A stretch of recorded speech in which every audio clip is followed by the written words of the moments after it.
নমস্কার বন্ধুরা, শখের রান্নাঘরে আপনাদেরকে স্বাগত জানাই। আজকে আমি পনির পরোটা বানাচ্ছি। তো কীভাবে বানাচ্ছি চলো দেখে নেওয়া যাক। প্রথমে আমি আটা নিয়ে নিয়েছি 4 চামচের মতো, এবং ছোটো টেবিল চামচের 1 চামচ সাদা তেল নিয়ে ভালো করে এটিকে মিশিয়ে নিচ্ছি, এবং কিছুটা লবণ নিয়ে নিয়েছি পরিমাণ মতো, কারণ আটায় বেশি লবণ লাগে না, এই জন্য আমি খুব কম পরিমাণে লবণ নিয়েছি। এবার এটিকে ভালো করে মেখে নিচ্ছি আমি।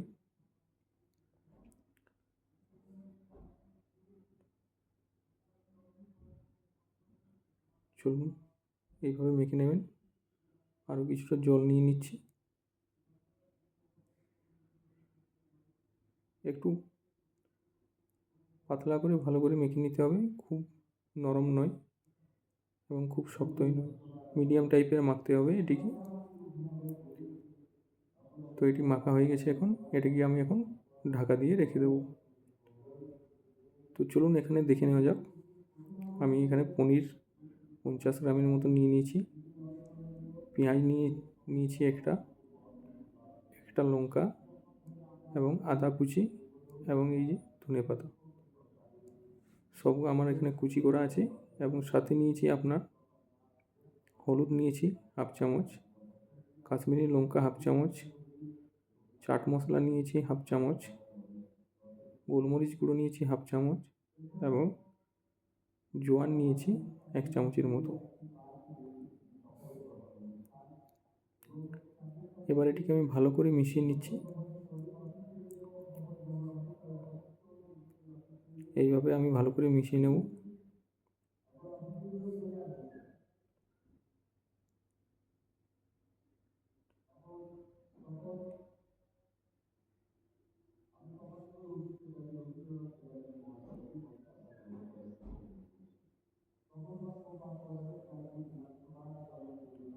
চলুন এরকম মেশানো হয়ে গেলে আমি এরকম করে এখানে 3টে পনির পরোটা বানাবো। যেহেতু 3টে পনির পরোটা বানাবো, সেহেতু আমি 3টের মতো আমি রেডি করে নিচ্ছি এখানে।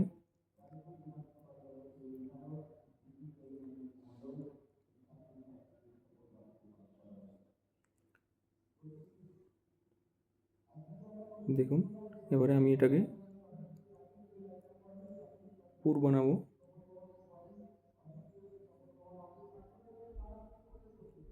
আপনারা এইভাবে রেডি করবে, তারপরে এইভাবে দিয়ে আপনারা এটিকে মুড়ে নেবেন।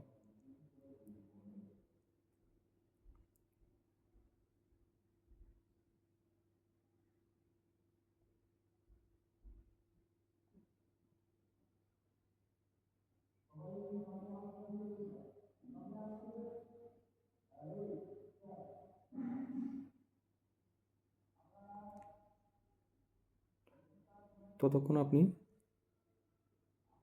গ্যাসটাকে লো ফ্লেমে রেখে দেবেন।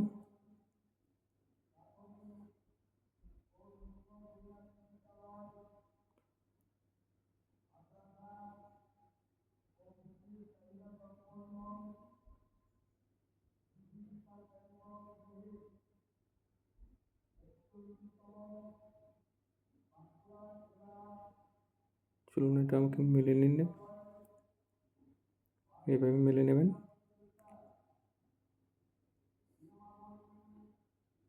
পরোটাটা বেলা হয়ে গেলে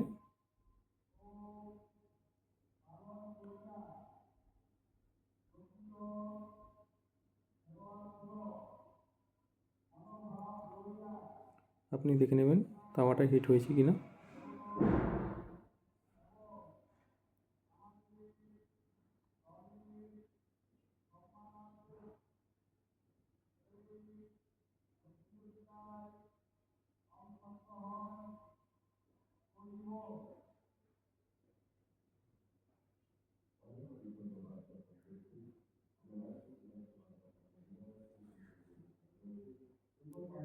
এবারে যখন এরকম হয়ে যাবে, তখন আপনি এটিকে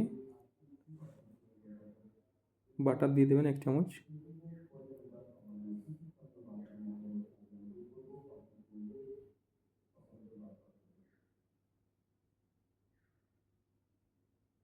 এবার এটিকে আমি একটু বাটার দিয়ে দেবো 1 চামচের মতো।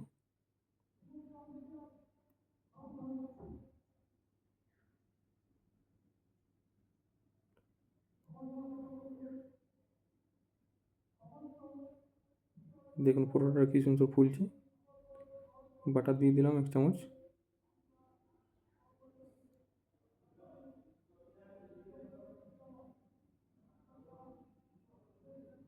ব্যাস, আপনার পরোটা রেডি। এবারে এটিকে আপনি রেডি টু সার্ভ।